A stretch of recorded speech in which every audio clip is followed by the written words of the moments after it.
That's it. Oh, yeah. Got it. That's it.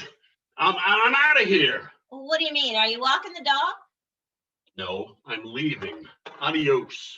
You don't mean that. Oh, but I do. I can't stand this anymore. Can't stand what? This, being cooped up in this house. With me.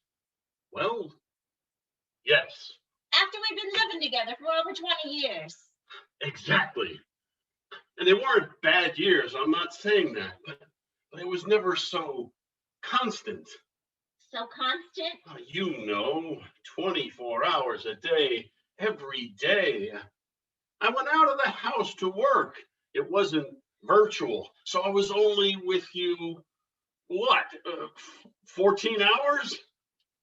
Dinner, breakfast, 8 hours of sleep in between. Of course, there were the nights that you went out bowling or playing poker. And you were working too at your teaching job. It never ended. All the evenings you were grading papers or meeting with your book group or going out to do that weird yoga, kundalini, whatever. Look, the last 10 months have been terrible, I admit, and it's only gotten worse since Thanksgiving. But there's no more going out to pool halls or grocery stores or restaurants, even to put in order for takeout. But it'll be over soon. We gotta hold on. I can't hold on. I'm going crazy in here. The vaccine is here now. Granted, the rollout has been kind of a mess, but Ashton and Taylor got their first shots with the others at the hospital, and all of our friends over 65 are in line, and it'll be our turn soon. Not soon enough. Well, maybe I can get you on the list for underlying conditions. What underlying conditions? Insanity. Oh. Where were you planning to go anyway? Someplace that's still allowed to be open, where there are people eating and drinking and laughing and talking. Bull's Tavern, maybe. They don't open till 4.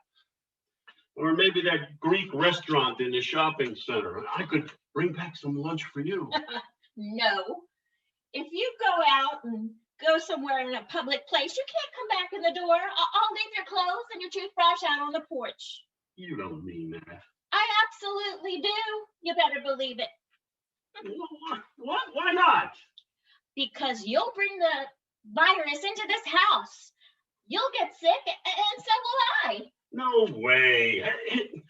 I'll use this hand sanitizer. I promise. It'll be fine. Haven't you been paying attention to what they've told us about how this virus spreads? Sanitizer is not going to protect you from the germs that come out of people's mouths and hang in the air. And it's not going to protect me from what comes out of your mouth, the words or the germs. You know, 6 people from church have already come down with it. And Martha died. Get a grip. Okay. I'll go get a mask. Oh, that's not enough. What? Why not? So you got to wear a mask to go into a restaurant, but can you wear a mask while you eat or drink? Well, you'd think they'd have figured out a way to do that by now. Maybe a little bitty hole large enough for a straw or maybe a fork. Just kidding. Oh. Just kidding. But I got to get out, and that's the truth.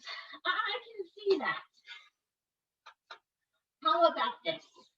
Why don't you go for a drive, a nice drive maybe up on the parkway, and you can listen to that Galax country music station, and you can park in one of those places where you can get out and walk around, and they've got picnic tables. I'll make you a lunch. I don't know. And if you need to pee, you could find a place in the woods. But I admit it sounds pretty good, or better than hanging out here another day. I'll pack you a lunch. But remember, before you come back, before I let you in this house, you have to swear that you haven't been into any kind of building with other people. I mean it. Obviously. All right. All right, it's a deal. Hey, you want to come with me? You could bring the puppy too. Let him bark out the window. You don't mean that. Actually, I think I do. It'd be fun. Come on, we both need a break from this house, and you can police me. Make sure I keep my word about keeping safe from the virus.